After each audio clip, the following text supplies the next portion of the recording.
If there was an express lane to create a kinder world, would you join me on that lane? Stay tuned as we answer that question with our guest, Nedal Ahmad. It's time to be kind with Marley Q. Because the time to be kind to ourselves, each other, and the world is now.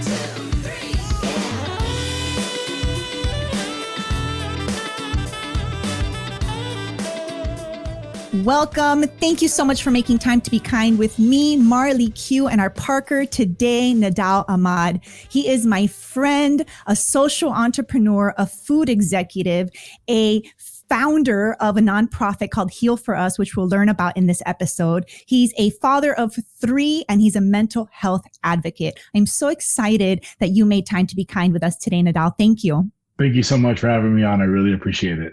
Yes. So I have to tell our Parkers listening, this is your first time in my world. Let's tell them what a Parker stands for. What's a Parker, Nedal? Someone who performs acts of random kindness. I've got the sticker on my laptop at all times. I love it. This is a podcast for Parkers. You listening, us right here, and making this time to be kind is what I feel really has the power to shift our culture, to actually create meaningful connections and build a sense of community. And that's what we're doing here with our Parkers. So thank you for being that. And I have to be honest, we know each other since high school. We're high school friends. But we became friends like way later, like 20 years after high school, if we're being honest. It took us a minute.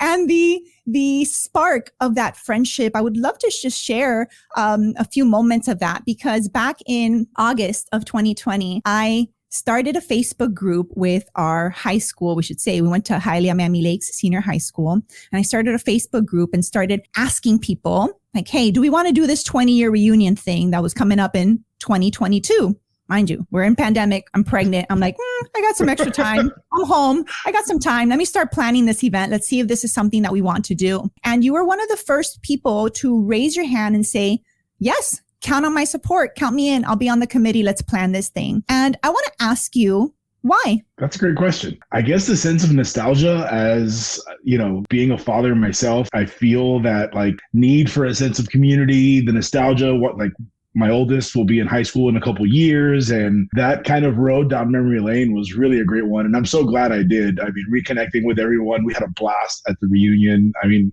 I'm so glad I did it. I am so glad. I am also so proud. And I want to just take a moment to thank you and to thank our small but mighty volunteer planning committee that came together to create not just another reunion or another event, but what I think we did was something truly memorable and impactful and honestly historic, something that in the history of our high school had never been done, where alumni come back and say, hey, we want to not just plan a reunion, but we want to do it on campus. We want to come back and actually walk the halls again and be able to bring our families and take pictures. And not just for that, but also raise some money and be able to give back to our school. So you were integral in that happening. I was actually going through my own healing journey. There was many times that you witnessed me crying, experiencing high levels of stress, saying, I'm going to cancel this thing. I'm not going to do it. And you and the committee really kept me focused on the why. This was important. You helped me through my event PTSD that I was experiencing, right? And also really helped me to feel that we can create an event, a 3-day event at that. It was a Friday night, a Saturday, and even a virtual event. We did a 3-day series of events, and I would not have been able to do that without your support and that of the committee and you all showing up around that time. My husband was having some health issues and I wasn't able to get there early and set up and just the teamwork, the feeling of community and how I felt supported with this event was just so beautiful. And I just wanted to take a moment to thank you and the committee, who I hope is still listening. Love y'all. I sure hope they are too. And the reality is it was the same for me for different reasons, where I kind of felt isolated at the time. And those little calls and meetings that we had just gave me something to look forward to at the time, in a time where I felt like I didn't have a lot to. So it was really great to have those connections. And till today, I mean, people who I hadn't seen in 20 years, we're still talking on a regular basis, yourself included. And I think that's been really great. So mission accomplished with what we were trying to do there and what you really put together, which was beautiful. Thank you. Mission accomplished. My mission is to simply be the spark of kindness, connection, and community. And in a past life, I really took on like the full burden and responsibility without realizing that our true power is in extending an invitation to others to park, to others to contribute, for others to engage. And we met for well over, I think it was 8 months putting this thing together, right? And I know that I don't just speak for myself and for you, but the whole committee, I think we really came together like friends do to support each other. And that was the whole point. So yay. And that wasn't it. Like, I think that was the spark. We also collaborated on my first 3-day virtual event last year called the Mankind Summit. It was our inaugural virtual event to spark mental awareness now. MAN in mankind is an acronym. Surprise, surprise. MAN stands for Mental Awareness Now. And the purpose of that event was to spark mental awareness now and to spark some meaningful conversations so that we can break the stigma around mental health, amplify some voices, and really try and make a difference in our own personal lives and in those that we love, our friends, our community, and ultimately the world. And you participating as a speaker at that event at the Mankind Summit, which is coming up again, by the way, plug May 2023. We'll be hearing from it soon. And we were also able to do something really, really special. And that was launch your own nonprofit. Can you tell us a little bit about that? Yeah, that was, I love that we were able to collaborate on that despite that week being really insane with the Uvalde shooting and everything else. But the summit itself was really beautiful. And I had this idea, must have been about a year prior that I had been working on this. And I wanted a platform where I could help potentially fund people's mental health treatment. And having gone through my own kind of issues over the last 3 years and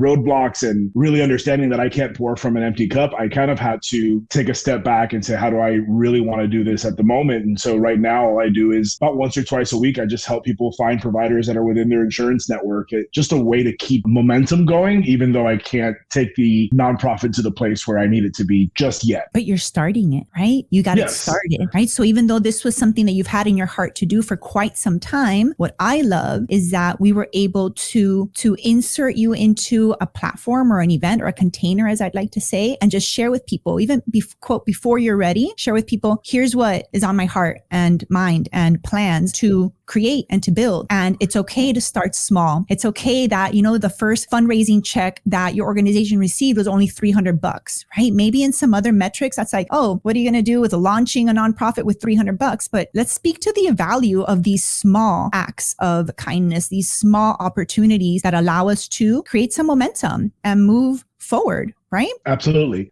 Everything has to start somewhere. And it's usually the smallest acts that have the biggest impact. When you think about our smallest interactions in the street, somebody letting you in when you need to change lanes, like that feeling alone is just like a sigh, especially in this town and our driving. I think I just sighed as you said it. Right. And it's those little interactions every day that really have an impact on our lives, because with strangers, it's difficult. It's not like you're going to, do some life-changing event, but really just taking that moment, putting yourself in somebody else's shoes and just being like, let me just make this person's life just a little easier today. And it helps. It helps a lot, especially when you start seeing it in others. And all of a sudden, hopefully one day we'll see a much kinder world out of it. That is the mission. That is the purpose of creating this podcast, is really to remind people of that, remind people that we have that power to be the spark of kindness, like I say. And for you, I know that you have kind of a fast pass or an express lane to creating a kinder world. What is that express lane? And how can we, all Parkers listening, get on that fast lane, on that express lane to a kinder world? I personally view empathy as the absolute express lane to kindness. Being able to treat people exactly the way you want to be treated. Being the person that you need in a moment where you're stressed or rushed or any other feeling in between.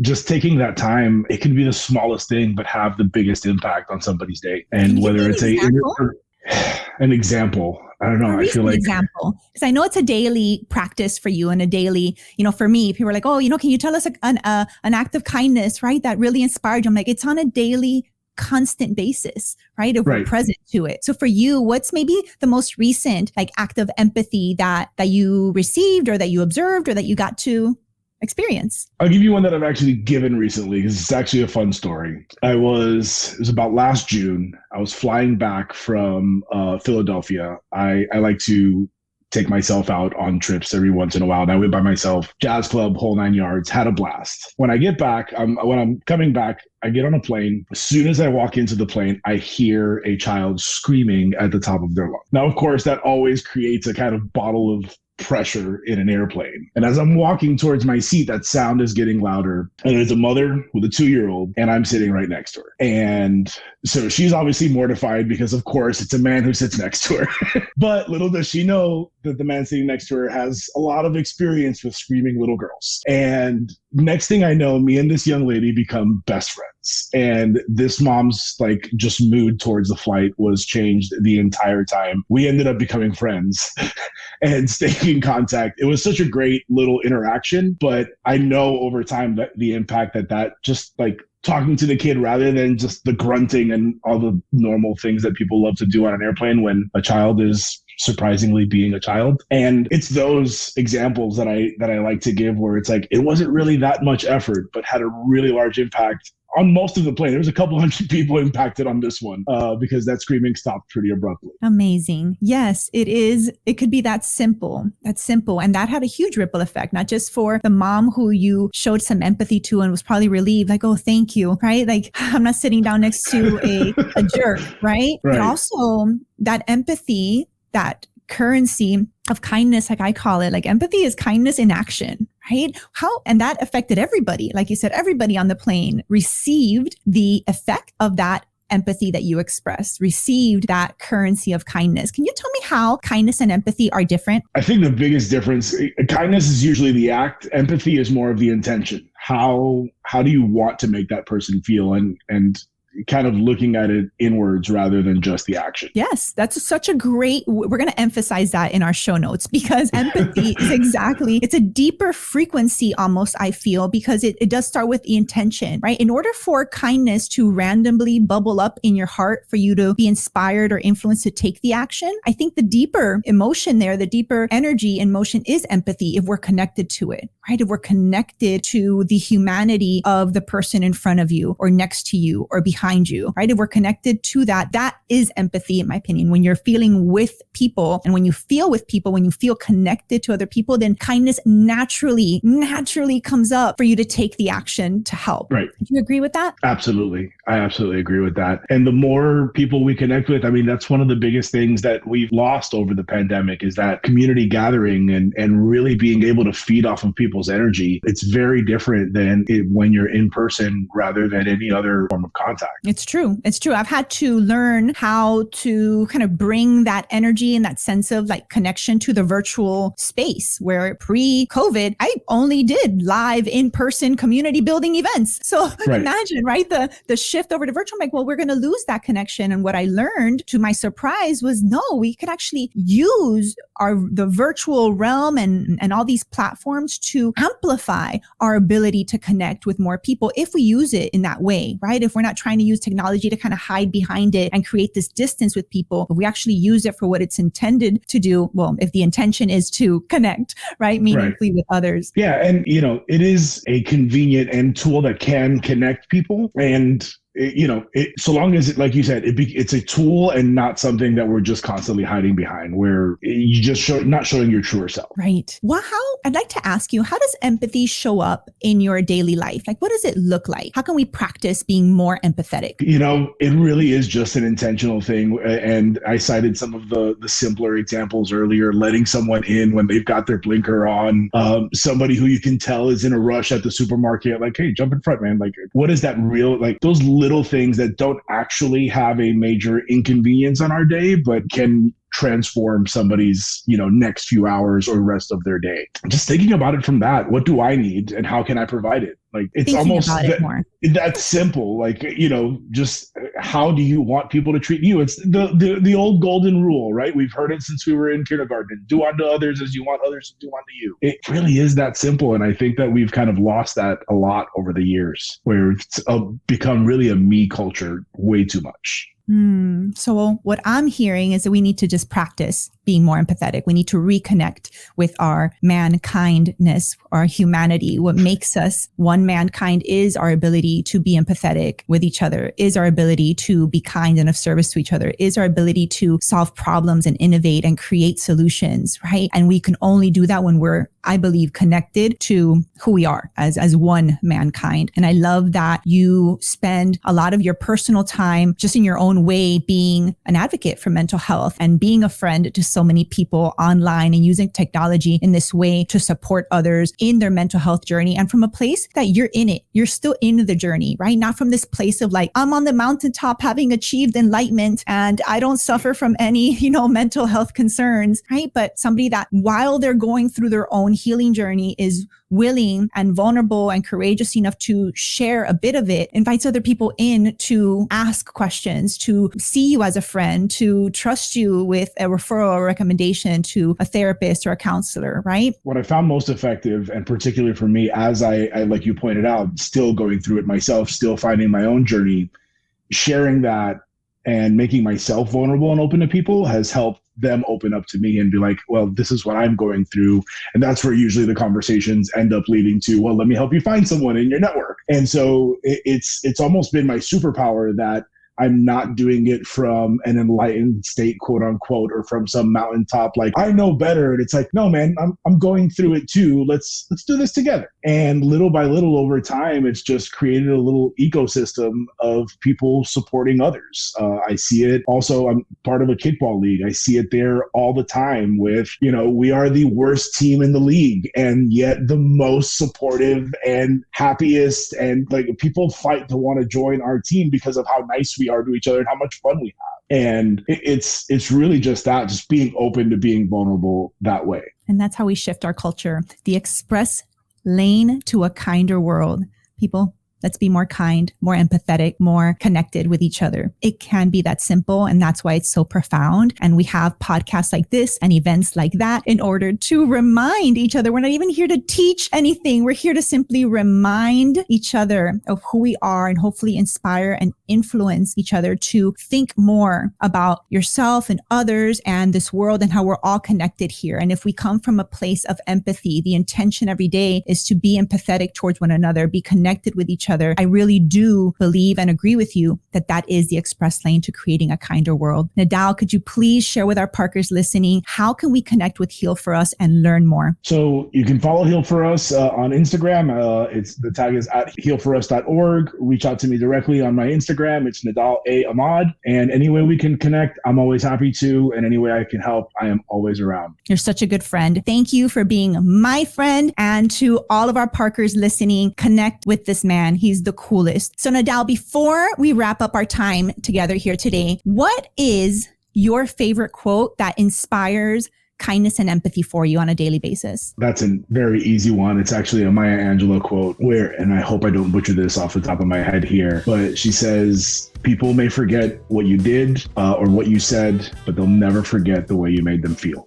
And I try to live by that all the time. And that's trying to make myself and those around me feel as good as they can. I love it. I definitely try to live my life by that quote as well. And I'm sure our Parkers listening really appreciated that reminder today. Friends, I know you enjoyed this episode of Time to Be Kind. Now the conversation happens over on our private Facebook page. If you haven't joined our Kind crew yet, now's the time. Click the link in our show notes. You can find that along with the transcriptions and the links to connect with Nedal and Heal For Us over at marleyq.com/this episode number. Again, that's marleyq.com/this episode number, meaning the number of this episode. See you next time.